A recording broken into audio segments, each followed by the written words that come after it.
Welcome to this webinar on the role of girls' education in promoting peace and development in conflicted societies like South Sudan. As you know, this is organised by FIGS, which is the UK charity responsible for fundraising and supporting a girls' school in Ibba in Western Equatorial State. We want to use this webinar to explore the arguments and the evidence that girls' education contributes to peace, to reconciliation, and to development.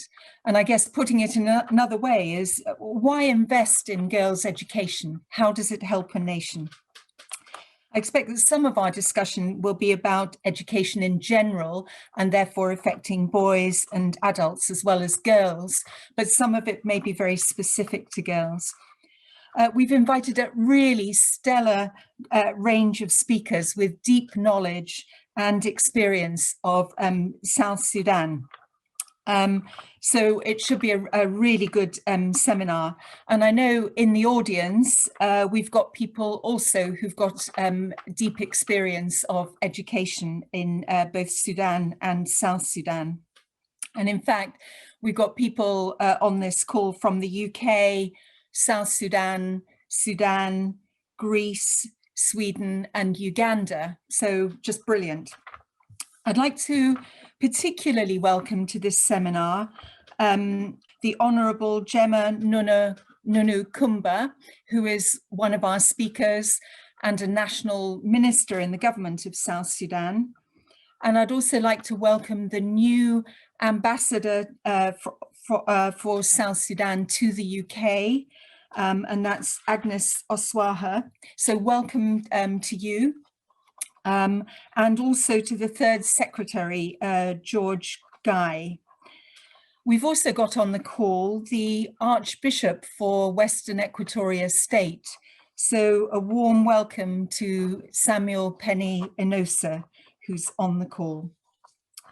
And of course, we also have from the UK, we have the FIGS chair, David Lewis, and the former chair, now Vice President, John Bennington.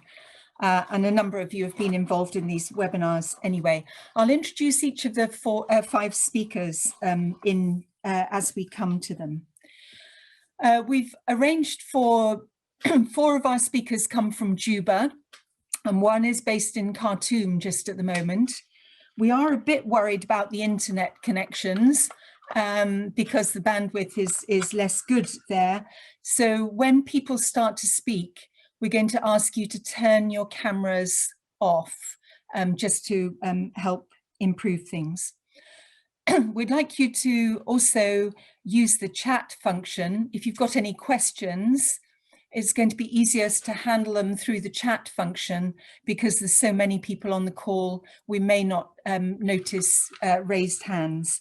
And thank you to those of you who sent questions beforehand as well. I think that's all I need to say, but I'm going to hand over to Golda Abbe, who's a FIGS ambassador, also to give a welcome. Good morning, everyone.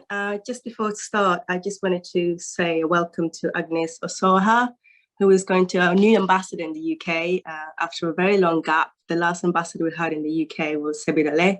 So welcome, Agnes, and hopefully we will work with you and get to see you at some point.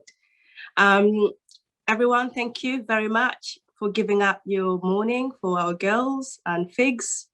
For those who are regular attendees of our webinars, thank you for your continued support. And for those who are joining us for the first time, welcome, and we hope you continue to join us. I am Golda Abbe, FIGS ambassador and a South Sudanese native. I was born in the Sudan, partly raised in the Sudan, and the rest in the UK. I spent 2012 to the end of 2016 in South Sudan working in the oil fields there. So wanted to just talk a little bit about the topic, but I'll keep it very broad because Jean has introduced the topic, and I'm sure you're quite aware of the importance and the real evidence around girls' education. We're going to be together hopefully until 12 o'clock today with a variety of speakers, Thank you for your financial contributions, which are very important, but so are the discussions and insights we get. So all of these things add value. The government of South Sudan is ultimately responsible for education. Hence, we have all distinguished government ministers here to speak for us. I personally realize there are different levels of education, and because of my experience, it is important to get a good education. We must never, ever underestimate the value of education, knowledge, and empowerment. While we're directing this at girls, a good education is important for everyone. We're a developing country, and it's extremely important that we get a good level of education. The country is in a very unique position where education must be kept in the agenda, and a high standard of education at the forefront of our discussions. It is exciting times for prospects and opportunities, just because it's a developing country, but it's also post-conflict. And yeah, and there's so much. I mean, to develop a country, you do need the education and the knowledge and the ability. So we should really put education first, and it's important that message is hammered over and over.